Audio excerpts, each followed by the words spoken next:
The alarm bells rang across Luna Station as Captain Lisa Hart rushed to the main communication center.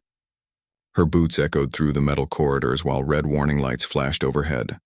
Something massive had appeared at the edge of the solar system, and every sensor on the station was going crazy. Lisa burst through the doors of the command center where dozens of technicians worked frantically at their computers. The main screen showed a sight that made her blood run cold. Hundreds of alien ships floated in perfect formation near Pluto. Each vessel was the size of a small city, and they all pointed directly toward Earth. Lieutenant Ben Parker looked up from his station with fear in his eyes. He had been tracking space objects for 10 years, but nothing had prepared him for this moment. The alien fleet had appeared without warning, and their technology was clearly far beyond anything humans had ever seen. Admiral Jake Morrison received the emergency call while eating breakfast on his flagship, the UES Defiance. He dropped his coffee cup and ran to the bridge where his crew was already preparing for whatever might come next. Jake had spent his entire life protecting Earth, but he knew that his small fleet of human warships could never match the size of what now threatened their world. The alien ships remained silent for 6 hours while Earth's leaders tried to figure out what to do. President Nathan Clark called an emergency meeting of all military commanders and government officials. The room was filled with tension as everyone understood that humanity faced its greatest challenge ever. Then the aliens finally spoke. A beam of energy connected their lead ship to Luna Station, and a voice filled with cold authority began to transmit. The translator computers worked quickly to turn the alien words into English that humans could understand. Captain Lisa Hart listened as the alien ambassador introduced himself as Zephyr 9 of the Corvani Empire. His voice sounded like breaking glass mixed with winter wind. He explained that his people had ruled the galaxy for over 1,000 years and that no species was allowed to develop space travel without their permission. The alien continued, speaking in a tone that showed he expected complete obedience. Humanity had somehow created faster than light travel, and this was against the Empire's laws. Earth now belonged to the Corvani Empire, and all humans must surrender immediately or face total destruction. Zephyr 9 gave humanity exactly 30 days to make their choice.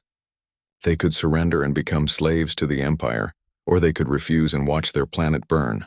The alien ambassador made it clear that resistance was pointless because the Empire had destroyed thousands of other worlds that had dared to fight back. Admiral Morrison felt anger building in his chest as he heard these words.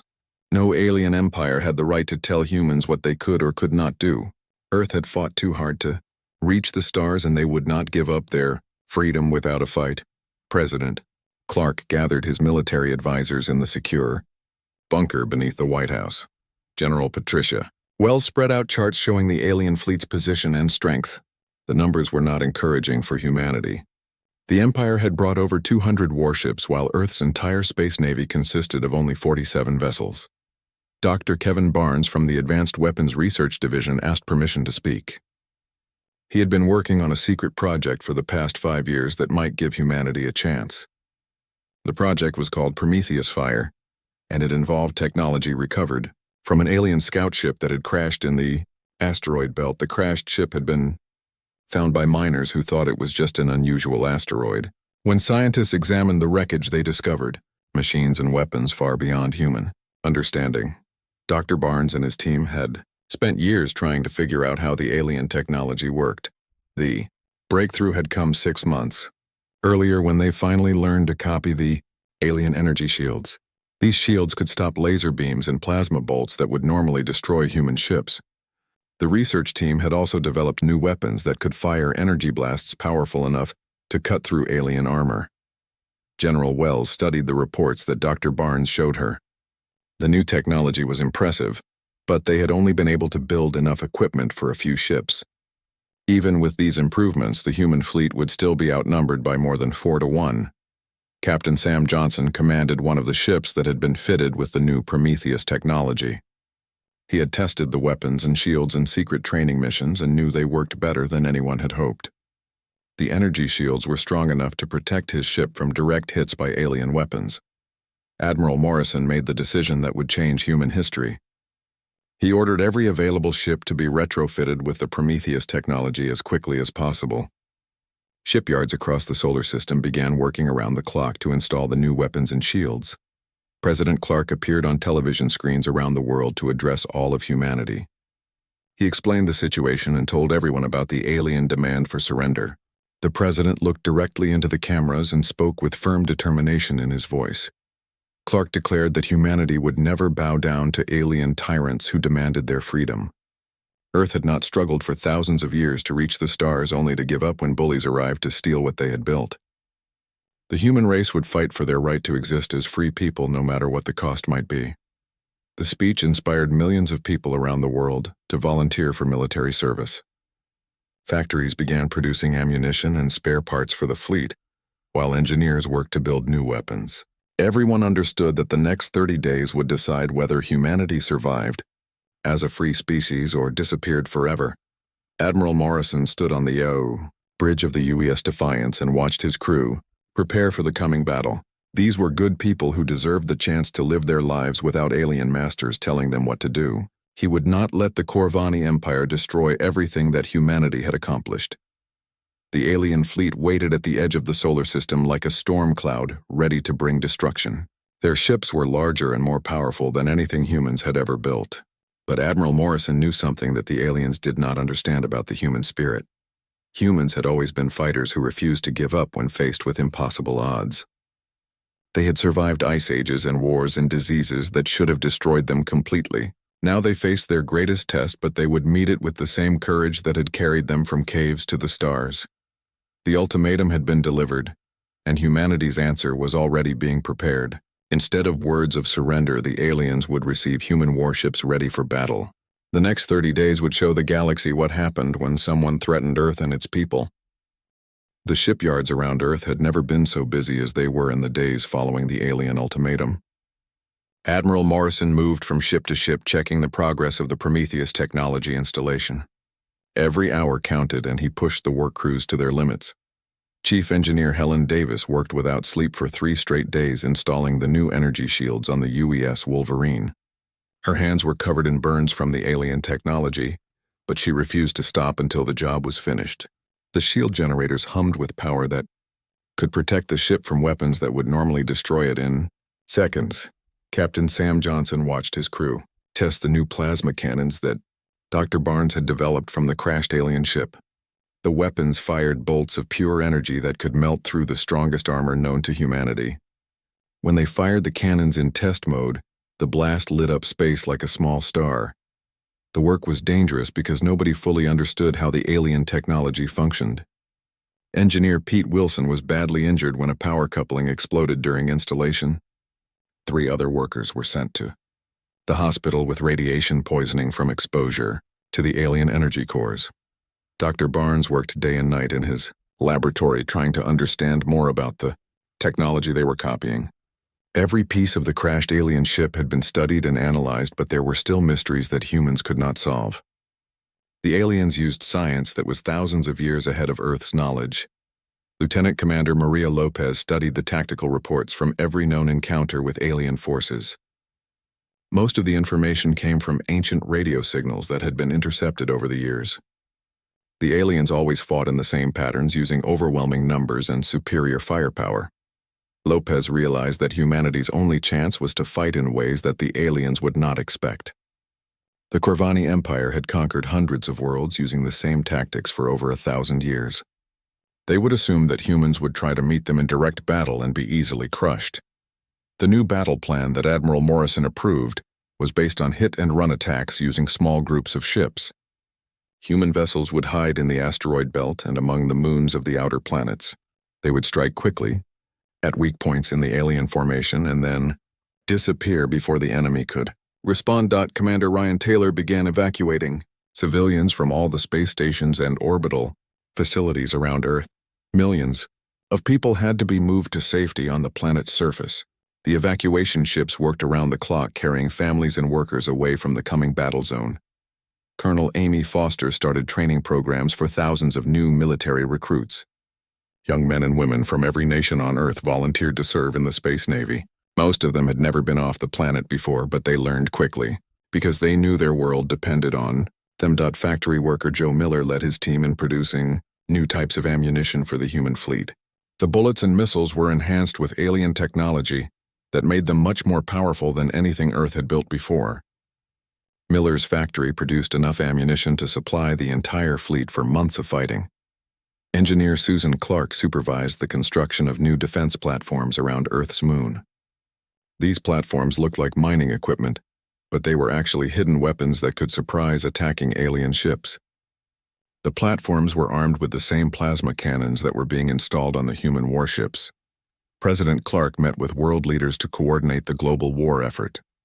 Every nation contributed whatever resources they could spare to help build humanity's defense. Countries that had been enemies for decades worked together because they all faced the same threat of alien conquest. The breakthrough moment came when Captain Johnson took the UES Wolverine on its first combat mission. A single Corvani scout ship had been detected near Earth's moon, keeping watch on human activities. Admiral Morrison decided this was the perfect opportunity to test the new Prometheus technology in real battle. Johnson's crew was nervous as they approached the alien vessel. The scout ship was 3 times larger than the Wolverine, and its weapons could normally destroy a human ship with one shot. But Johnson had confidence in the new shields and weapons that his ship carried. The alien ship detected the approaching human vessel and immediately opened fire with energy beams that would have vaporized any normal Earth ship.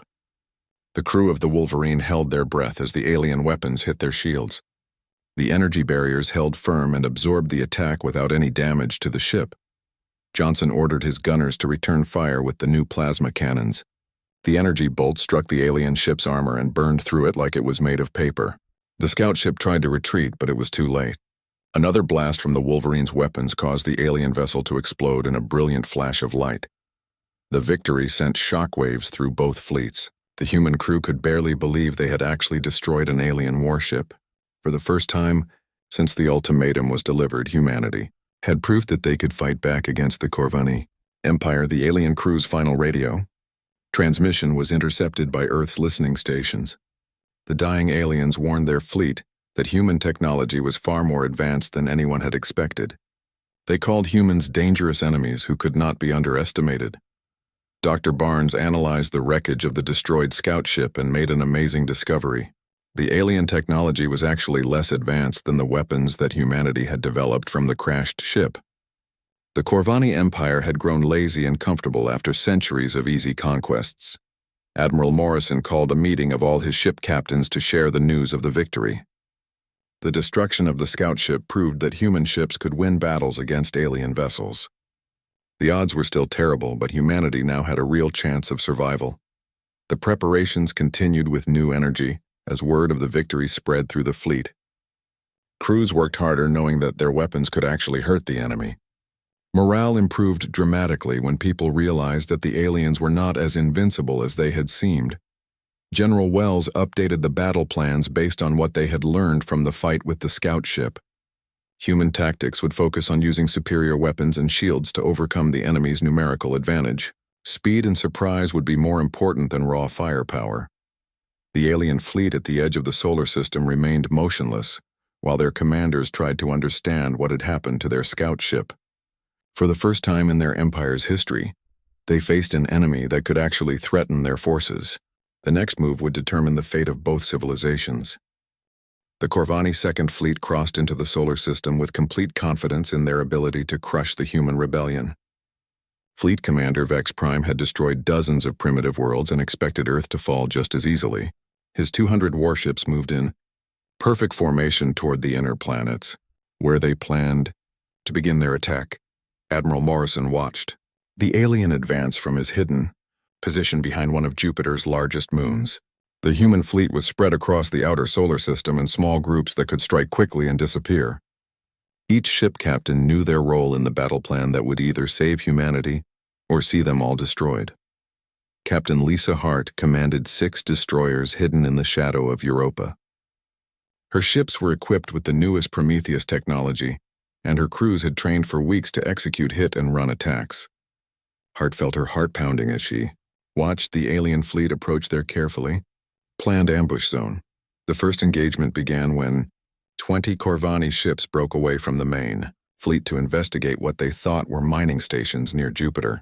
Commander Taylor had positioned fake equipment to look like industrial facilities while hiding his squadron behind the gas giant's radiation field. Hart gave the signal and her 6 destroyers burst from concealment with their plasma cannons already charging. The alien ships were caught completely off guard as energy bolts tore through their formations. 3 Corvani vessels exploded before their commanders even realized they were under attack. The remaining alien ships tried to return fire, but the human destroyers were already moving back into Jupiter's protective radiation. Hart's tactical officer had calculated the exact paths that would keep them safe from alien sensors, while allowing them to launch surprise attacks. Fleet Commander Vex Prime received reports of the ambush with growing alarm. His advanced scouts were being destroyed by ships that appeared from nowhere and vanished just as quickly. The humans were not fighting according to any known patterns, and this was making his tactical computers useless. Admiral Morrison coordinated the second wave of attacks from his flagship while staying hidden behind Saturn's rings. Commander Ryan Taylor led 12 frigates in a coordinated strike against the alien fleet's supply vessels. The Corvani had never faced an enemy that targeted their support ships instead of seeking glorious battle. The human frigates used their superior speed to dart between the massive alien warships and attack the fuel tankers and ammunition carriers. When these support vessels exploded, they took nearby Corvani ships with them in chain reactions that lit up space with brilliant explosions. Captain Sam Johnson commanded the UES Wolverine in a daring solo attack against a group of alien heavy cruisers. His ship was fast enough to avoid their main weapons while his plasma cannons could punch through their armor. Johnson's crew cheered as they watched enemy ships burn under their concentrated fire. The orbital defense platforms that Susan Clark had disguised as mining equipment revealed themselves when the alien fleet came within range. The hidden weapons opened fire simultaneously and caught a squadron of Corvani destroyers in a devastating crossfire that destroyed half of them in the first volley.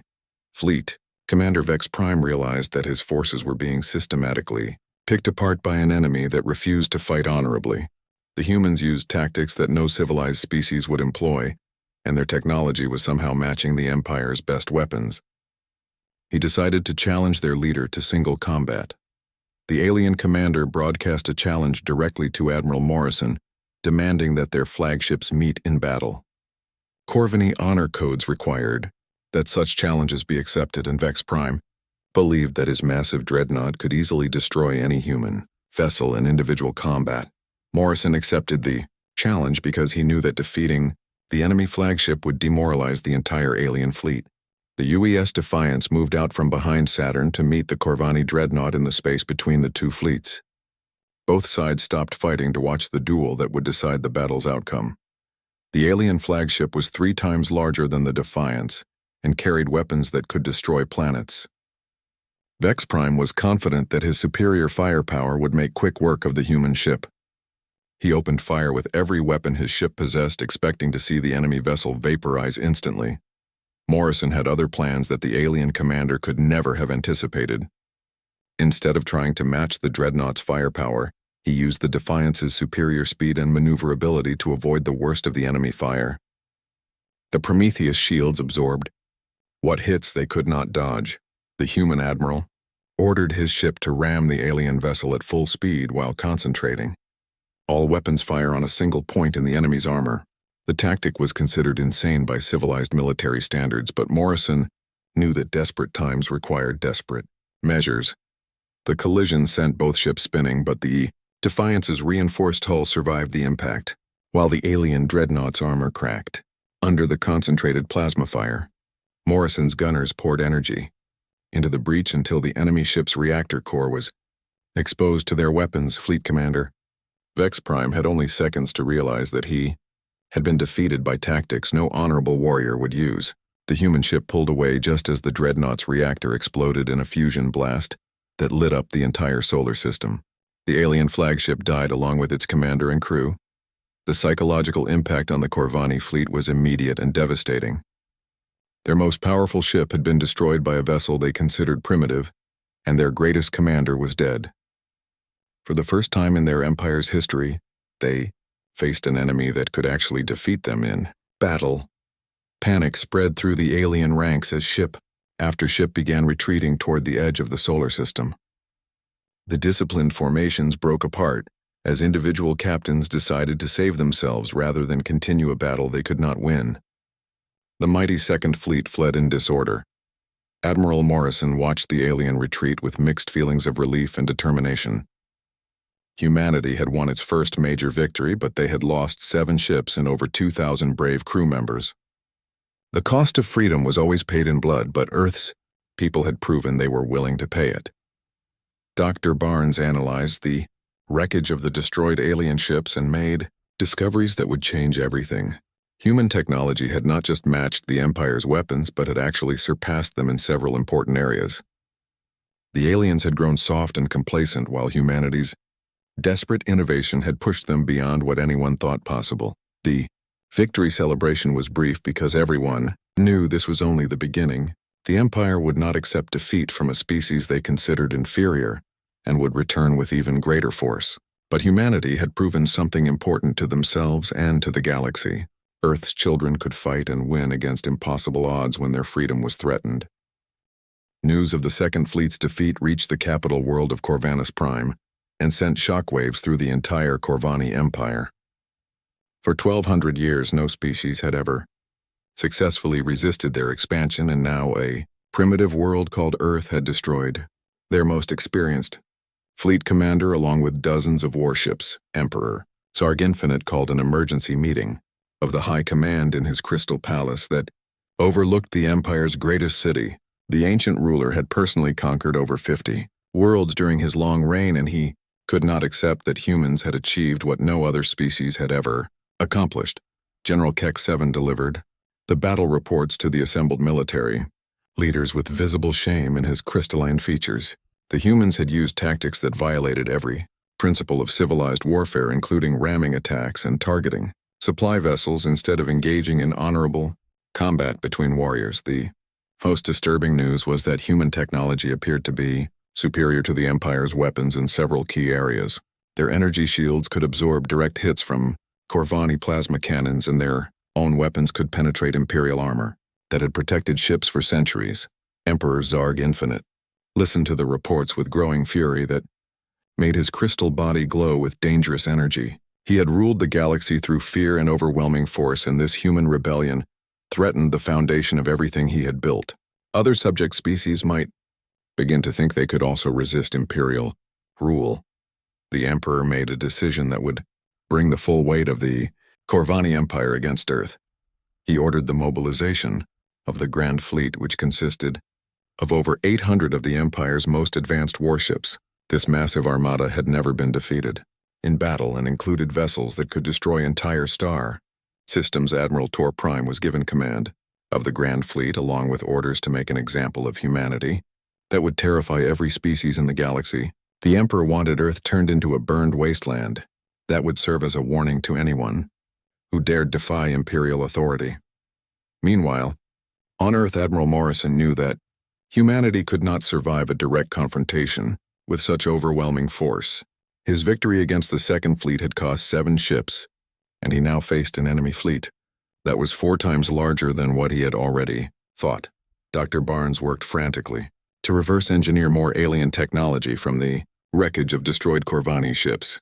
His research teams had made breakthrough discoveries about how the Empire's weapons functioned, and they were already developing countermeasures and improvements to human defenses. The most important discovery was that alien ships operated under a rigid command structure that made them vulnerable to specific types of attacks. Captain Sam Johnson had noticed during the battle that destroying command vessels caused temporary confusion in nearby enemy ships as their crews waited for new orders. General Patricia Wells coordinated with shipyards across the solar system to build a new class of human vessels that could match the Empire's finest warships. The Prometheus-class ships incorporated everything that humanity had learned about alien technology and combined it with Earth's own innovations. Chief Engineer Helen Davis supervised the construction of 30 new warships that used hybrid human-alien technology. These vessels were faster and more heavily armed than anything in the previous human fleet, and their crews were trained specifically to fight against Corvani Battle Tactics President Nathan Clark made another broadcast to the world as reports came in about the approaching Grand Fleet. The alien armada was so large that it would take them several weeks to cross the distance between star systems, and this gave humanity time to prepare their final defense, Clark told the people of Earth that they faced their greatest test, but that humanity had already proven they could defeat the alien empire. The victory over the Second Fleet had shown that human courage and determination could overcome any enemy, no matter how powerful they seemed. Colonel Amy Foster trained thousands of new pilots and crew members for the expanded human fleet. Young volunteers from every nation worked day and night to master the operation of ships equipped with technology they barely understood. Their dedication was inspired by the knowledge that Earth's survival depended on their skills. Factory worker Joe Miller led the production teams that manufactured ammunition and spare parts for the coming battle. The factories worked around the clock producing weapons and supplies, while engineer Susan Clark oversaw the construction of additional defense platforms throughout the solar system. Commander Ryan Taylor discovered that the aliens had never encountered an opponent willing to sacrifice their own ships to damage enemy vessels. The ramming attack that Admiral Morrison had used against the Corvani flagship had shocked the alien military leaders who considered such tactics barbaric and uncivilized. Lieutenant Commander Maria Lopez developed new battle formations designed specifically to counter the Grand Fleet's traditional attack patterns. Human ships would operate in small independent groups that could support each other while avoiding the massive firepower that the aliens would bring to bear. The most daring part of the new battle plan was called Operation Prometheus, Unbound, and it involved using captured alien technology to create weapons that could destroy multiple enemy ships with single shots. The plan was extremely dangerous, because the weapons could also destroy human vessels if they malfunctioned. President Clark received intelligence reports that the Emperor's call for total war against Earth had reached other species throughout the galaxy. Many worlds that had been conquered by the Corvani Empire were secretly hoping that humanity would succeed in their rebellion against imperial rule. Some of these subject species began sending coded messages of support to Earth along with technical information about Corvani military weaknesses. The Empire's harsh rule had created enemies throughout the galaxy who were willing to help humanity in their fight for freedom. Admiral Morrison studied the tactical reports about the approaching Grand Fleet and realized that this would be humanity's last chance to prove they deserved to exist as a free species. The aliens were bringing enough firepower to sterilize Earth's surface, and there would be no retreat or surrender if the human fleet was defeated. The final preparations were completed as the Grand Fleet entered the outer edge of the solar system. Emperor Zarg Infinite had come personally to oversee the destruction of the rebellious humans, and his flagship was protected by the most powerful warships in the galaxy. Humanity's answer to the ultimate threat was ready to be delivered in the form of warships crewed by people who refused to bow down to alien tyranny. The fate of Earth and the future of freedom in the galaxy would be decided in the battle that was about to begin. The final battle for Earth's freedom began in the space between Mars and Jupiter, where both fleets converged in the largest military engagement the galaxy had ever seen. Admiral Morrison commanded 120 human vessels, including 30 of the new Prometheus-class warships that represented humanity's best hope for survival. Emperor Zarg Infinite led his grand fleet of 800 ships into battle position with complete confidence that the human rebellion would be crushed within hours. His flagship was surrounded by the Empire's most powerful dreadnoughts and protected by energy shields that could deflect the weapons of entire fleets. The engagement opened with the traditional Corvani assault as hundreds of alien ships fired simultaneously at the human formation. The space between the fleets lit up with energy, beams and plasma bolts that would have destroyed any normal military force in the first few minutes of combat, but humanity refused to break under the overwhelming firepower. The new Prometheus shields absorbed much of the alien attack, while human ships used their superior speed to avoid the worst of the enemy fire. Admiral Morrison had positioned his fleet to take advantage of every asteroid and piece of space debris that could provide cover. Captain Lisa Hart led the first human counterattack, with a squadron of 20 destroyers that charged directly into the heart of the alien formation. Her ships targeted the command, vessels that coordinated enemy movements and their plasma cannons burned through Corvani armor like it was made of paper. The aliens had never faced an enemy willing to sacrifice ships to achieve tactical goals.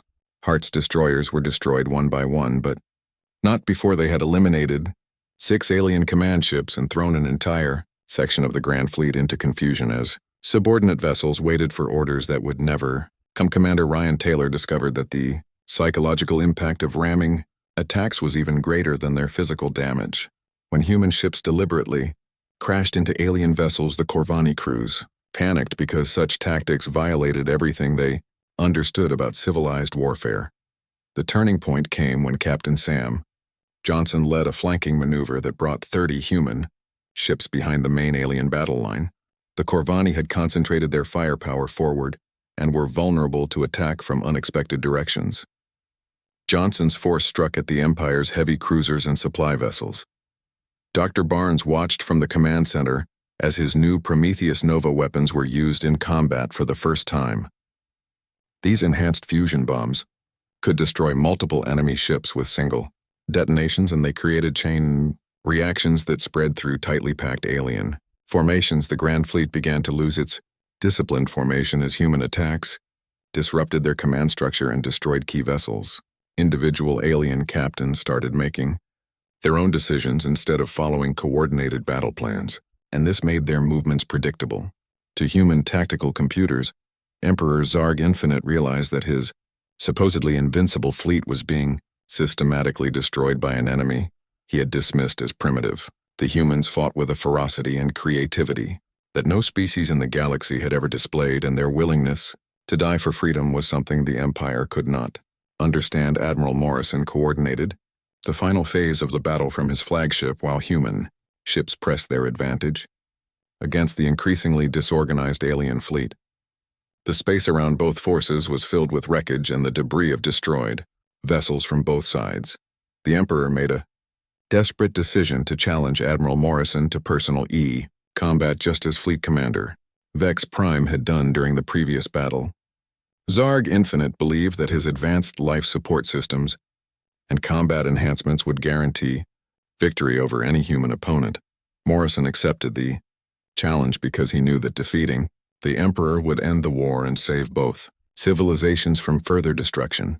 The two leaders met in the space between their fleets while their crews watched in tense silence as the fate of the galaxy was decided by single combat. The Emperor's crystalline combat shell was equipped with energy weapons and protective shields that had made him undefeatable for over 1,000 years. Morrison wore a simple human spacesuit that had been enhanced with the best technology that Earth could provide, but he was still vastly outmatched in terms of raw power. The duel lasted for 30 minutes as Morrison used speed and cunning to avoid the Emperor's devastating attacks.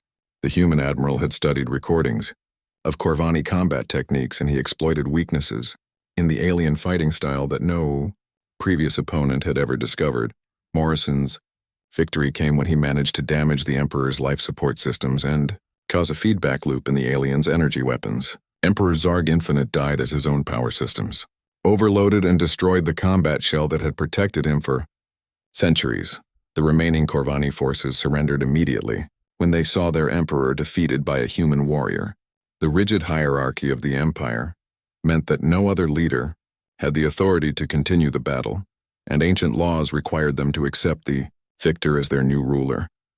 Admiral Morrison found himself in command of the largest military force in the galaxy, and he faced a choice that would determine the future of countless worlds.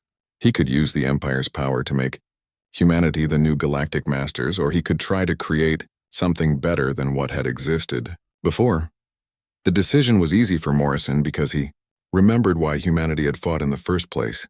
They had refused to surrender their freedom to alien tyrants, and they would not become tyrants themselves. Earth would use its victory to create a galaxy where all species could live as equals. 6 months later, humanity had established the Terran Federation as a democratic alternative to the old empire. Former Corvani subjects were invited to join as equal partners, while the empire itself was transformed into a constitutional monarchy that respected the rights of all its member species.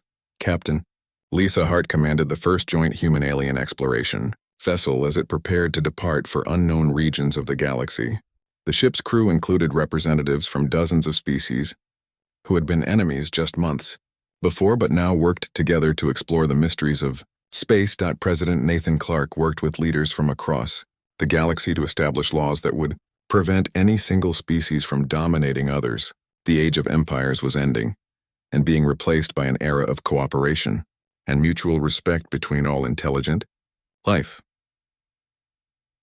The story of humanity's defiance had spread throughout the galaxy and inspired other young civilizations to resist oppressive rulers. Rebellions began on dozens of worlds as species that had accepted conquest for generations suddenly realized that freedom was possible if they were willing to fight for it. Earth's answer to the demand for surrender had changed the balance of power in the galaxy forever and opened a new chapter in the history of all spacefaring civilizations.